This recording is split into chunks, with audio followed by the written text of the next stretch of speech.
যে ইনজিওর্ড সে উঠে দাঁড়িয়েছে, এমন খেলা আমি তো কল্পনা করতে পারিনি। রাহুল দ্রাবিড় কালকে এক্সাইটেড হয়ে গেছে ভাই, আমি কোনোদিন এক্সাইটেড হতে দেখিনি রাহুল দ্রাবিড়কে।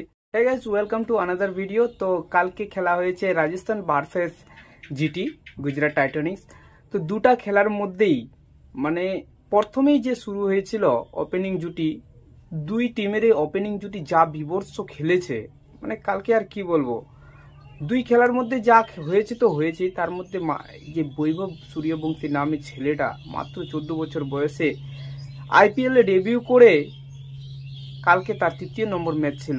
এই 3য় নম্বর ম্যাচে যে বিভৎস 14টা রেকর্ড গড়েছে, হয়তো ভাঙবে কিনা ভবিষ্যতে জানা যাবে, কিন্তু তার রেকর্ডগুলো এখন সর্বত্র ছড়িয়ে পড়েছে এবং তার যে দাবদাবা এখন পুরো মিডিয়াতে শুধু সূর্যবংশী সূর্যবংশী সূর্যবংশী এবং বৈভব বৈভব বৈভব, আর কিছু নাই ভাই।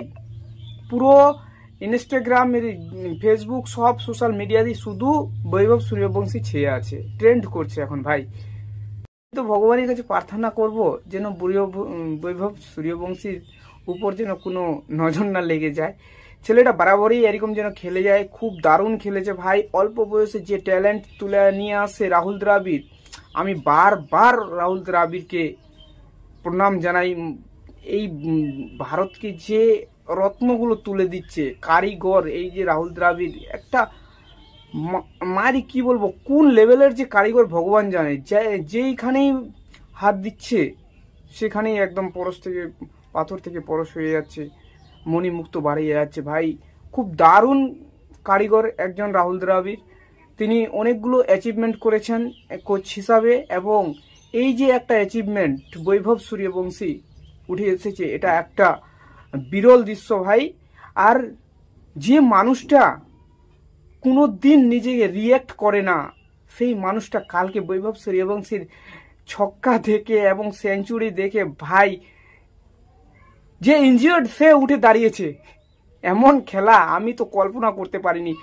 রাহুল দ্রাবিড় কালকে এক্সাইটেড হয়ে গেছে ভাই, আমি কোনোদিন এক্সাইটেড হতে দেখিনি রাহুল দ্রাবিড়কে। খুব দারুণ অ্যাচিভমেন্ট রাহুল দ্রাবিড় জীবনে।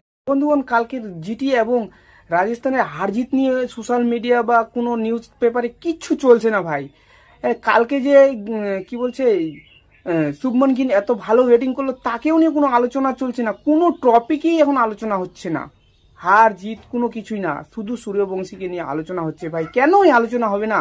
মাত্র 14 বছর বয়সে ফাস্টেস্ট সেঞ্চুরি মেরেছে ভাই, ভাবা যায়? কঠিন, একদম বিভৎস ভাই। মানে তো অনেকে কালকে একদম বৈভব সূর্যবংশীর একটা ফ্যান ফলোয়িং হয়ে যাবে ভাই, যাই বলো। তো গাইজ, কেমন খেলাটা লেগেছে বৈভব